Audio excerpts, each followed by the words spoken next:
네, 국민연금에서 모자란 부분을 개인연금을 통해 채우려는 분들이 많습니다. 대표적으로 연금저축과 IRP라는 개인형 퇴직연금이 있는데요.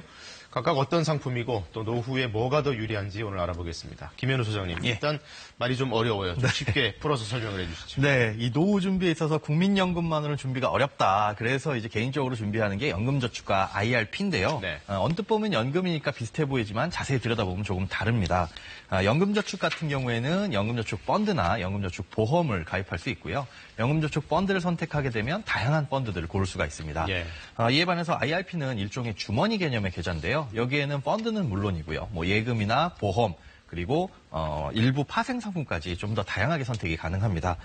다만 전체 적립금 중에 30%는 예금과 같은 안전자산으로 넣어야 되는 제한은 좀 있고요. 예. 또 연금저축 펀드 계좌는 별도의 수수료는 없지만 IRP 같은 경우에는 담는 상품에 따라서 또 금융사에 따라서 수수료가 발생할 수도 있습니다.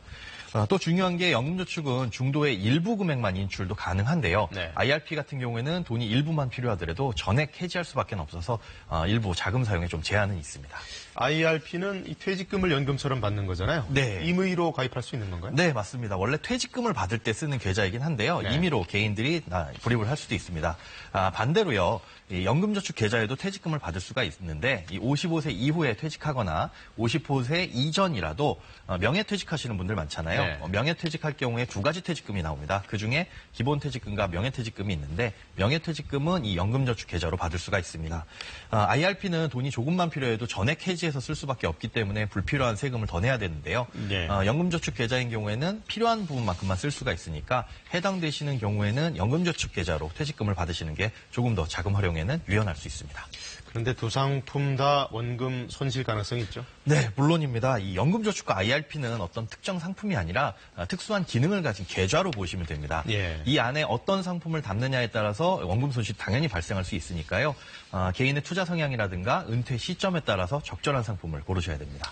그래도 세액공제 혜택은 있는 것 같은데 어느 정도인가요? 네, 이게 조금 다른데요. 근로소득이 5,500만 원 이하이거나 사업소득인 경우에는 4천만 원 이하인 경우엔 16.5%, 이걸 초과하게 되면 13.2%의 세액공제 혜택을 받을 수 있습니다. 예. 연 1,800만 원까지 납입을 할 수는 있는데요.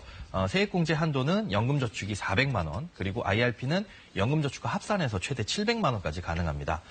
예를 들어서 연봉 5천만 원인 사람이 매달 60만 원씩 총 720만 원을 불입하게 되면요.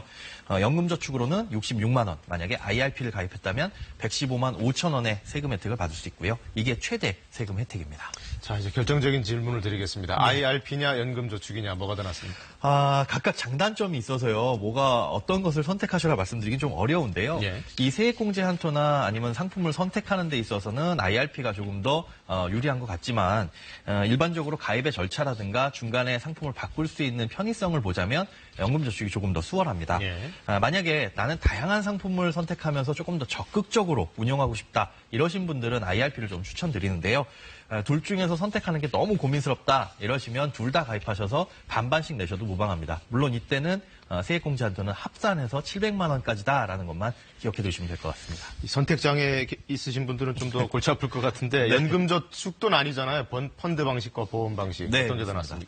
낫습니까? 연금저축 보험 같은 경우에는 사업비라는 걸 뗍니다. 요즘에 금리를 보면 2%대 중후반의 금리를 주거든요. 네. 여기서 사업비를 떼고 나면 실질 수익률은 뭐 예적금과 다를 바가 없습니다. 장기 자산을 이렇게 예적금처럼 저금리 상품에 넣어두게 되면 물가 상승을 사실 극복하기가 어렵죠. 예. 무엇보다 보험을 통한 저축의 가장 큰 장점은 비과세라는 혜택이 있는데요. 연금저축 보험 같은 경우에는 이미 세액공제 혜택이 있기 때문에 비과세 혜택도 받을 수가 없습니다. 알겠습니다. 오늘도 좋은 정보 잘 들었습니다. 고맙습니다. 네, 고맙습니다.